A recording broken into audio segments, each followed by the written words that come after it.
You participated in the finals of the Calypso competition, and your presentation, which was the first, was not broadcast on VC3, which is a station that is owned by the government via the national lotteries. Are you aware that your song was not broadcast? Well, initially I wasn't aware of that, but recently I was told by a few people who probably was involved in paying for the broadcast.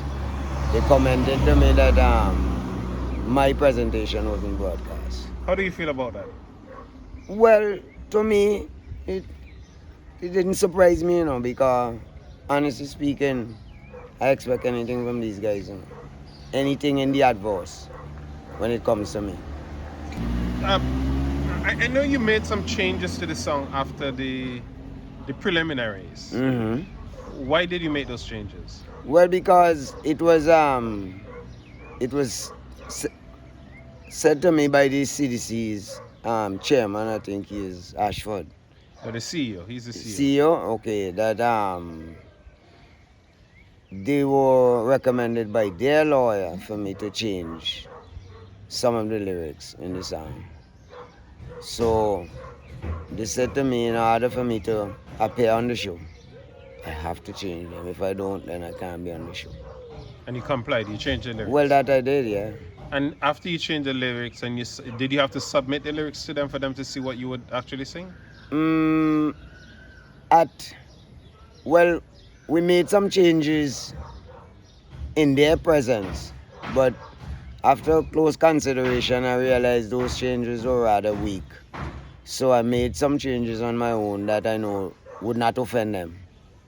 That was the ultimate part of the thing. So that revised version of the song, that's what you sang in the semis? Yeah. And did they complain at all after the semis about what you sang in the semis? No. They wasn't disapproved. They were not disapproved about what I sang in the semis. Did they give you any feedback whatsoever about whether it's okay, it's not okay? Absolutely no feedback. So there were no complaints? No complaints after the semis. And the version of the song that you sang in the finals, is it the same version that you sang in the semis? Except to the ad lib at the end, where I made some changes on my own, on myself. I made some changes on myself in the ad lib at the end, because I thought that there might have been some penalties from the judges in the ad lib that I used in the semis. So I changed that on my own. So without submitting it to them? Without submitting it. And after that, after the finals, did the CDC complain at all? Absolutely no. No complaint at all. No complaint. Did VC3 or any of the media houses complain after the semis? No. And tell you the truth, Tell you the truth. This thing about changing lyrics, it started from my 10th. It's my 10th leader really initially start that stupidness. What do you mean? Well, Ipa was the one who came to me and telling me I need to change my lyrics. But did he say why? Well, because he said that he spoke to some lawyer, and the lawyer told him that my lyrics could be defamatory and I could bring the 10th in trouble. And he's the initial person who started this thing with changing. But he was looking, I guess, in the interest of the 10th and even your interest. Well, boy, I really didn't know whose interest he looking in, because surely it wasn't mine. Because to tell me change my lyrics in a preliminary, the night before the preliminary, is really dangerous. Because to remember a song, or a line in a song, it's not easy, You gotta be practicing that for some months before you could really craft that good in your head, You see? So I see myself now, I just watch the whole thing as just being a victim. A victim to circumstances. Do you think that what happened demonstrates some of the things that you sang about in your song? Absolutely. It's the heights of hypocrisy.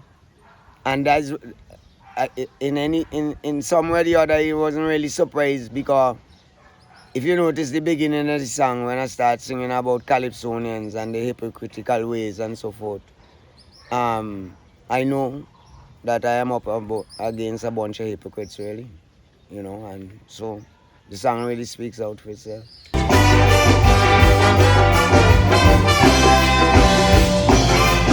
I take a good look at all you, it's like an egg in the head. The only thing I compare in all you do is a holy valley dead. There has been no kind of development. Year after year is the same. The only thing I see all you're doing is trying to give calypso money. All you hypocrites, you saying that all of you is my friend. All you hypocrites, I come here to face all of you again. All you hypocrites, you saying that all you love calypso. All you hypocrites, it's something I want all of you to know. If you hear all you hate me, all you feel, all you destroy me, I will never ever surrender to Calypsonians hypocrisy. And you also sang in the song that you don't care about prize money. Well, that again, initially, I had nothing to worry about because in first, you know, I never expected to sing in the competition. Why? No, because I know the contents of my song would have been controversial, and I know that these judges kind of thin-skinned, and I just had decided to just launch the song and cool out. But the guys in the tent asked me, please to come in the tent and give the tent a boost. So And you weren't, sorry, initially you weren't planning to compete at all? no. Even up to a few days before the competition, they still begging me because I said to them, man, I am not interested in the competition. Because that's how I plan to sing really. That's why, that was my intention, you know, not to go back into competition. Because competition is something that if you're not careful, you know, it will break you down to nothing in the heart, you know. What do you mean? Well, if you have expectations that your song is so good and you look forward to something, and then in the end they turn you down, if you're in strong, you never sing again. Yeah, competition is dangerous, very, very dangerous. And I think to my level of calypso in St. Vincent now, I think I pass competition. I supposed to just sing for the nation and just pay my money, sing and let her go. Not competition, because competition, as I say again, could bring you down to nothing. Yeah, bring you to nothing. You know how many men in this competition now saying, I ain't singing again? But me can't say that. Did you guys have to sign a contract with the CDC? Yeah, we did sign a contract. We signed 2 contracts. What was the contract about really? Well, the contract was just stating, one, the money that you will be paid. It also spoke about the lyrics. If they are perceived to be defamatory or libelous, you would have to change them and so forth. But it wasn't nothing big. Nothing big in the contract. But most of the times, the contract is always in the favor of CDC, never in the favor of the Calypsonians. And there are a few things that I really didn't satisfy with in the contract. But like I tell you again, Calypsonians kind of weak. Because, for example, this contract with the prize money, you're supposed to be paid an appearance fee. But however, if you win a prize money, then the appearance fee is being deducted out of the prize money. That's a very, very, very bad thing right now. I talked to them over it. I tried to get the guys to stand up over it, but... So in essence, you're being penalized for winning? Yeah. You're not being paid for the appearance. That's another big error. But then, like I tell you... But how much is the appearance fee anyway? For the semifinals is $1,100. And for the finals? And for the finals, $2,000. Which is rubbish. Man. Total rubbish. I think for the semi-finals, a man should be getting less about $3,000. Because when you pay $1,000 to do a song, right, to produce a song, and you end up getting $1,100 to appear in the semi-finals, it's just $100 profit. You know, and then in the finals should be the least about $5,000 per person. Yeah, because putting out $1,000, like for example me, I only make about what? $2,100 after singing all them nights. So what about from your tent? Do you get any money from your tent? From your Man, the parents? 10 can't even pay for the light, much as to pay me. 10 can't pay for the light. Sometimes at the end of the 10th season, you might get a little $100. Well, this wrong here, Hyper give me a 150. So I don't know. That again need to be sorted out, you know. And this is why a lot of people don't like me, you know, because I'm a very bold and outspoken man. The tents running and Calypsonians ain't getting nothing, man. Well, at least some of the tents. All of them, Calypsonians ain't getting nothing, man.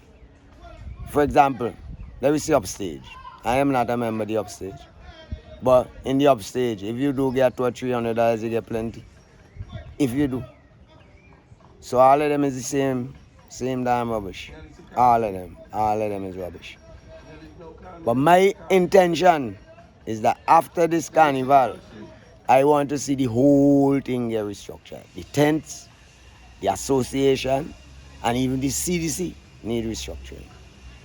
Yeah, the whole thing is rubbish, man. It is not in the favor of the artists. What would you like to see change? Well, what I would like to see change, one, I would like to see the managements of the tents change to be more collective and associated. In the sense that I would like to see all the tents holding the same head. And it's very difficult because the upstage is a whole set of party acts. And the other tents, to me, like I say in the song, is a whole heap of living dead. Yeah, a whole heap of living dead. They don't know their rights, they don't know their power. Because when I say to them, look, we could make sure that the show ain't take place unless we get what we want. When I call them for money, only 2 guys would stand up. After that, all the rest, they just sit down, thinking that when you get selected for the semi-finals, it's a favor. It's not a favor, it's just an employment, you get a job. That's why they could tell me change the lyrics.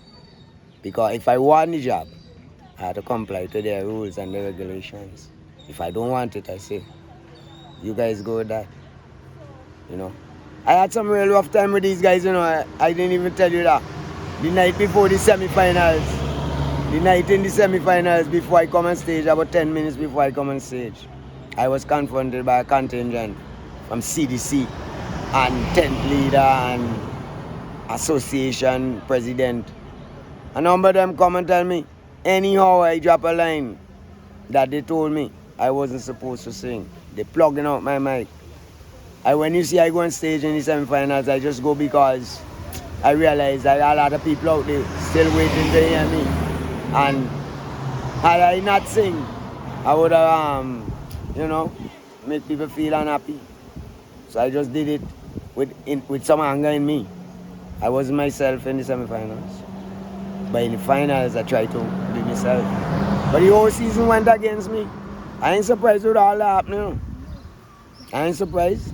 But you see, if we don't change our lifestyle in St. Vincent about how we're dealing with artists, it could end up into real controversy. Because every man could sit down and hold things, you know. Some man just react differently. And you got some people in this society, whether you believe it or not, who doing a lot of dirty works that they're not supposed to do, you know, but just because they want to satisfy other people in society. And we have to change that thing too. Because, for example, this in my song contain defamatory lyrics. Only the court could prove that. But then at the same time, you don't want to wait until the court says, yes, you're defamatory, and then you find yourself in legal trouble. But then, somebody's opinion is not correct. And only the court could decide that. But I go back to the point that, you know, that's why we have lawyers, or lawyers can say, well, based on the laws of defamation, that the court can rule that this is defamatory. I prefer go to the court. But then at the same time, you don't want to implicate somebody else. If you're standing in the street and singing it, it's one thing versus if you're going into a competition and then you have entities broadcasting it. Well, I could understand that part, but still, the idea is going to the court. Because if somebody telling me that something is defamatory, only the court can decide that. Only the court. So up to now, they ain't really on a point. And you know, nobody never really confronted me in any way of defaming them. Nobody. Because, for example, right?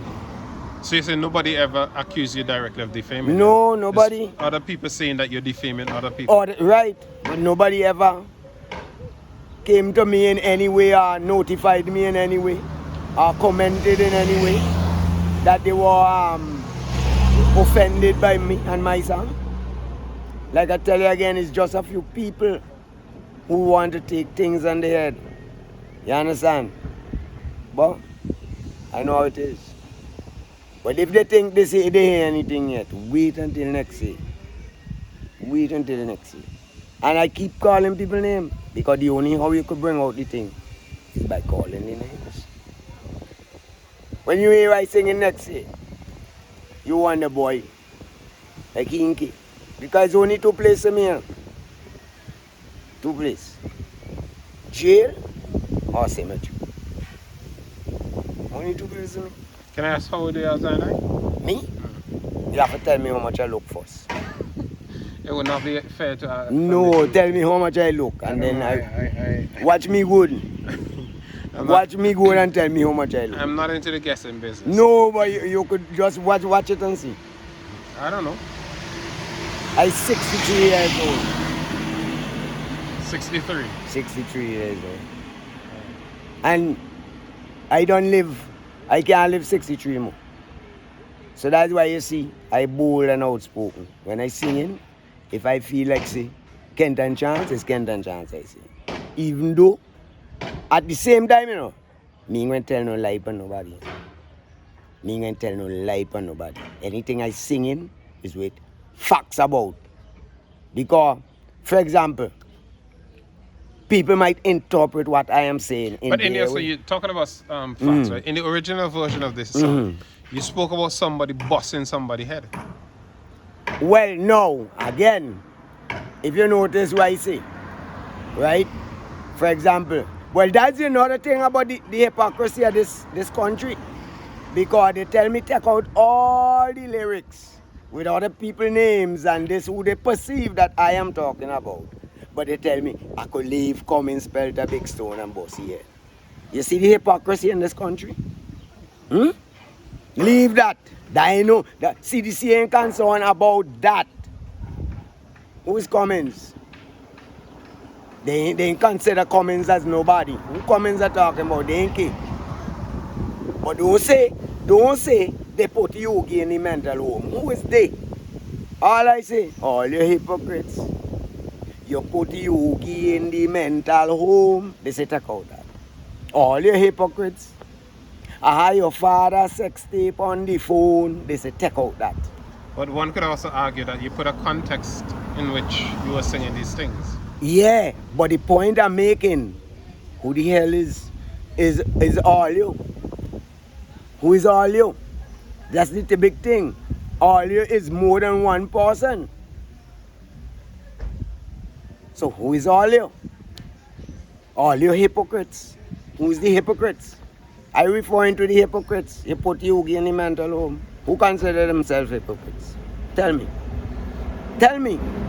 But they ain't see nothing yet. It's next year. You see why I come back in the ring now? I just come to clean up things. I come to make sure that the art go forward. If I didn't come this year, Calypso wouldn't have this kind of observance as it had now. Because I came, people were able to gravitate to calypso and pay attention to calypso. You understand? Yeah. So this is why they had to keep me around. Because they know the people paying attention to what I say. And if they think they hear lyrics, next thing, you know what I singing about next year too? The cocaine we get hold up in Greece. All them things is what I singing about. Them is the thing I singing about. Because it look like this country is a narcotic country. So when anyhow they go, I coming for them. Anyhow they go. The cocaine we get hold up in Greece. We've been in St. Vincent for so long, storing and transshipments in Vincent and get hold up in Greece. These are the things that we need to sing about. You understand? The cocaine in the clinic. You understand? Out in, what they call the place, oh yeah. It's because even 2 songs, if it was 2 songs we singing, you would hear more lyrics, but some for next year. All I do is asking God forgive me life. I exposing them. What the politicians can do is what I intend to do.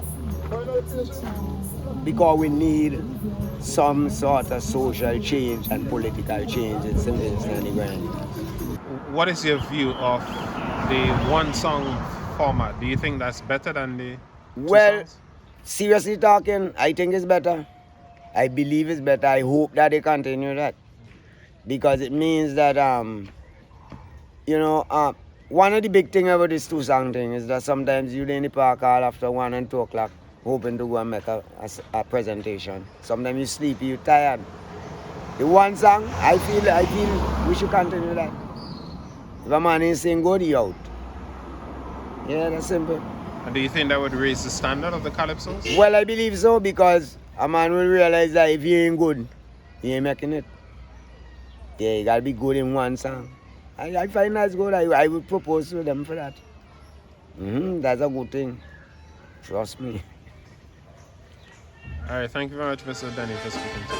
Man, you're welcome, man.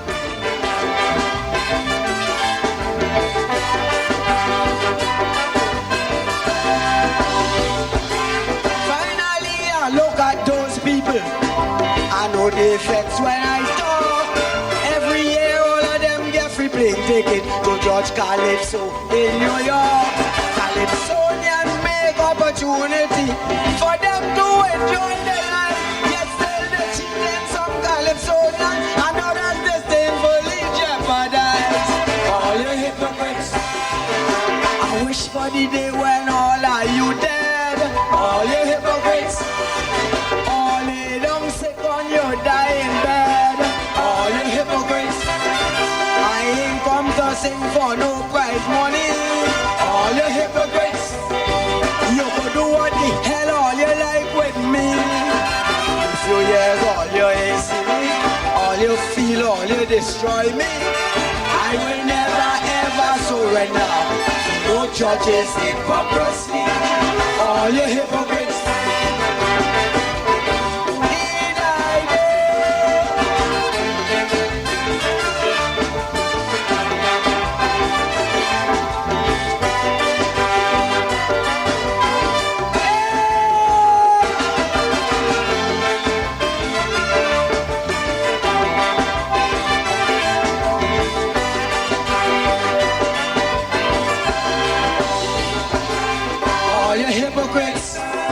I just want to make sure my conscience clear. All the hypocrites, and say something for the whole world to hear. All the hypocrites, even though you're wicked, worthless and dread. All the hypocrites, Vincentians was wrong when they bust your head. The few years all you ain't see me, all you feel, all you destroy me. I will never ever surrender to Vincentians hypocrisy. All you hypocrites, I'm on, yeah.